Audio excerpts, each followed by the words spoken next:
प्यारे बच्चों, सुप्रभात। मैं आभा गोयल, राजकीय कृत मध्य विद्यालय बरौली, प्रखंड भभुआ, जिला कैमूर की शिक्षिका हूँ। मैं आशा करती हूँ कि संकट काल में आप सब स्वस्थ एवं सुरक्षित होंगे। आज हम वर्ग 6 के संस्कृत विषय का प्रथम पाठ प्रार्थना पढ़ाने जा रहे हूँ। आप सब ध्यान से मेरे शब्दों को सुनिएगा, मेरे उच्चारण को सुनिएगा, क्योंकि आपके लिए ये विषय नया है।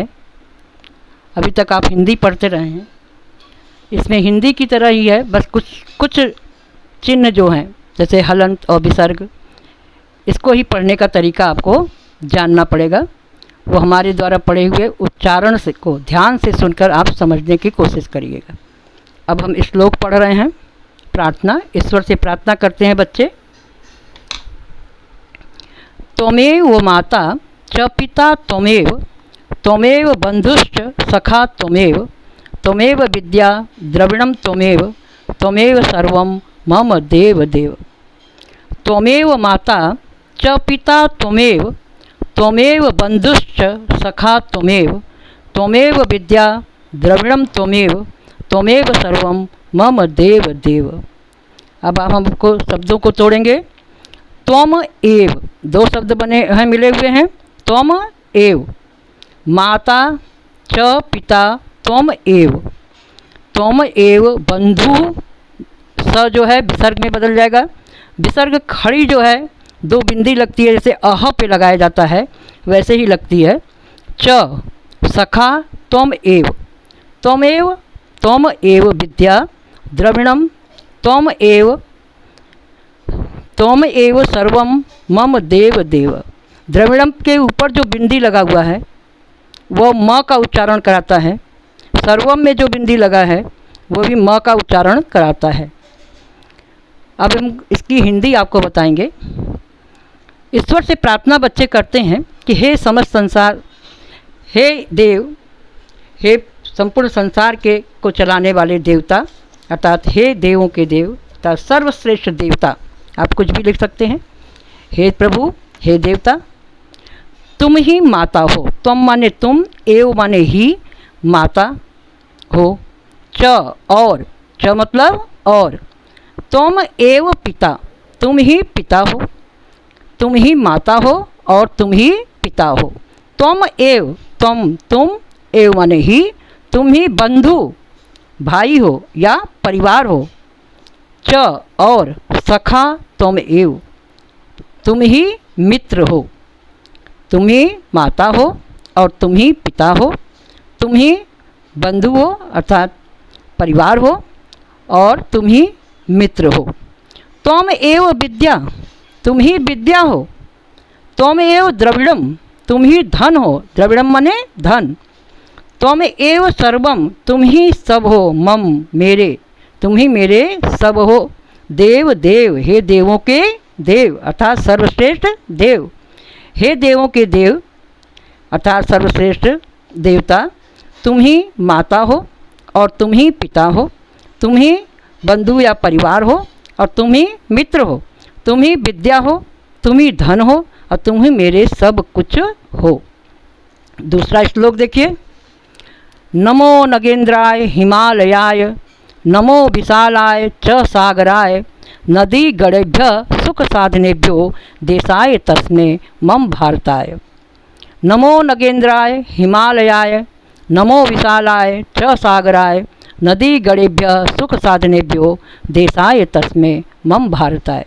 अब इसकी हिंदी देखिए। नमो, नमस्कार करते हैं या प्रणाम करते हैं। नगेंद्र, नगेंद्र का मतलब होता है पर्वतों का राजा। नगेंद्राय, पर्वतों के राजा के लिए। हिमालयाय, हिमालय, पर्वतों का राजा किसे कहते हैं? हिमालय को। तो पर्वतों के राजा हिमालय के लिए नमस्कार है, अर्थात हिमालय को प्रणाम है, नमस्कार है।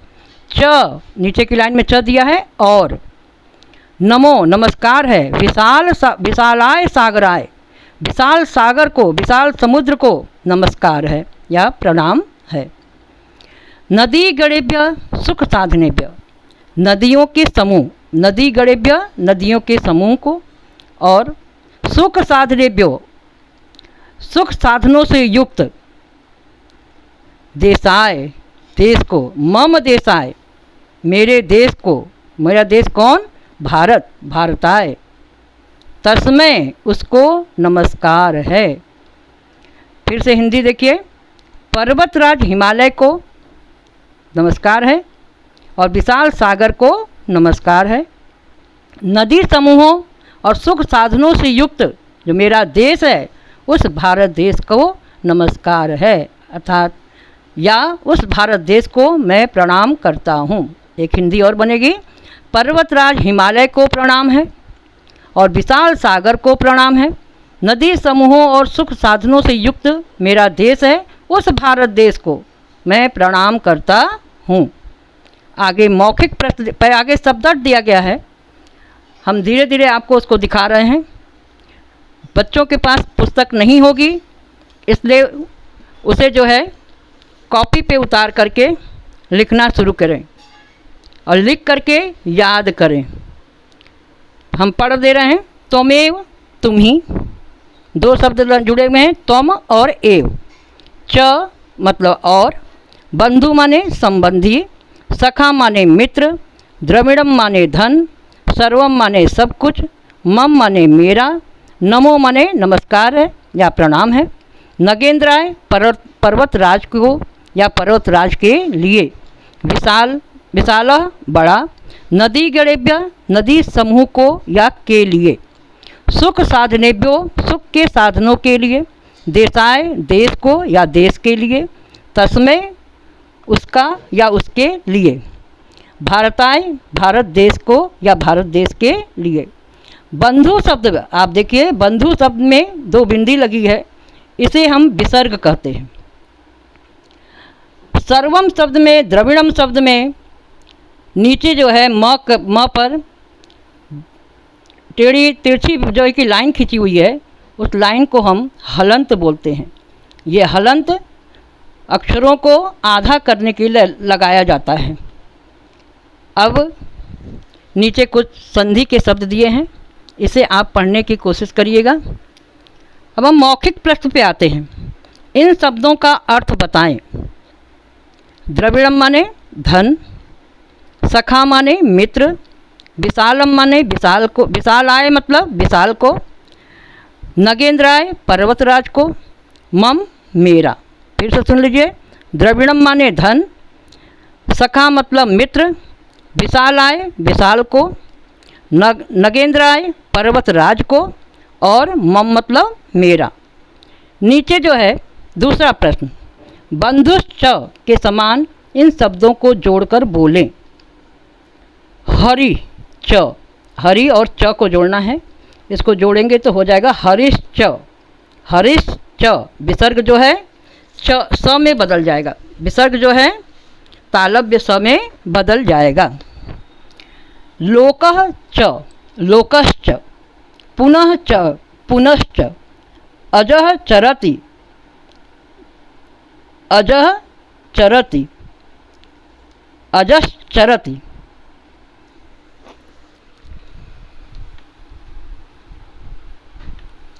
आगे तीसरा प्रश्न है, इन शब्दों का चतुर्थी एक वचन में रूप बताएं।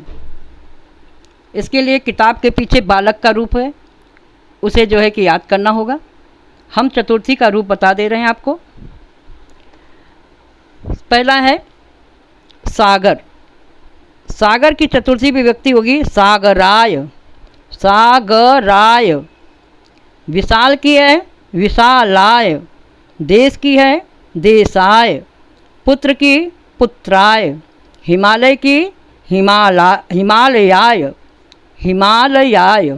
फिर से देखिए, सागराय, विशालाय, देशाय, पुत्राय, हिमालयाय। चौथा प्रश्न है, द्वितीय पद्य का पाठ करें। दूसरे पाठ का पाठ करना है, मतलब उसको आपको याद करके बोलना है। कैसे बोलना है? नमो नगेंद्राय हिमालयाय, नमो विशालाय च सागराय, नदी गणेभ्य सुख साधनेभ्यो देशाय तस्मै मम भारताय। फिर से सुनिए। नमो नगेंद्राय हिमालयाय, नमो विशालाय च सागराय, नदी गणेभ्य सुख साधनेभ्यो देशाय तस्मै मम भारताय।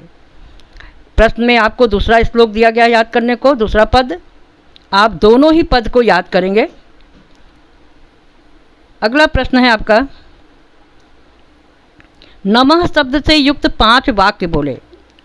ऐसा 5 वाक्य बोलना है जिसमें नमः शब्द आए।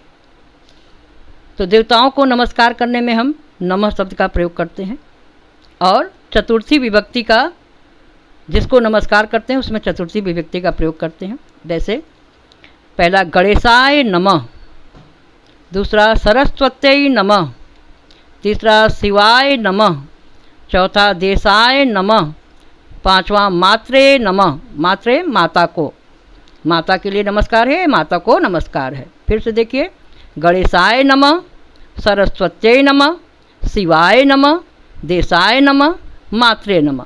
आप किसी भी देवता का नाम लेके उसकी चतुर्थी विभक्ति का प्रयोग करके आप उसके साथ नमः लगाइएगा तो आपका वाक्य बन जाएगा। अब हम ये वीडियो समाप्त करते हैं।